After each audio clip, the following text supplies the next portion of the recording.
Hello, আমি মন্দিরা। আমার চ্যানেলে সকলকে স্বাগত। এই যে সকাল সকাল রেডি হয়ে ছেলের জন্য টিফিন করতে লেগেছি। ও সকাল 6:30টায় বেরিয়ে যাবে। তারপর আমার হাতে এখন অফুরন্ত সময়। আমার ছেলের বাবা ভোটের ডিউটিতে তমলুকে আছে।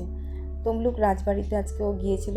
সেখান থেকে কিছু ভিডিও ক্লিপিংস আমাকে পাঠিয়েছে, আপনাদের জন্য তা রইল। এই রাজবাড়িটি অতি প্রাচীন, মানে খ্রিস্ট জন্মের পূর্বে 5ম শতাব্দীতে রাজবাড়িটি তৈরি হয়েছিল। তারপর সারা দুপুর আজকে আমার গোবিন্দ সেবায় কেটে গেছে। প্রচুর ফুল তুলেছি, নিজের গাছের সব ফুল। মন প্রাণ ভরে আজকে ঠাকুর আমি সাজাতে পেরেছি, ভীষণ ভালো লেগেছে। আমার মা হয়তো দেখছে, আমার মায়ের হয়তো একটু কষ্ট হচ্ছে, কারণ সে সেখানে ফুল কম পায়। দুপুরে ছেলে ফিরে আসতে দুজনে মিলে একসঙ্গে বসে খেয়েছি।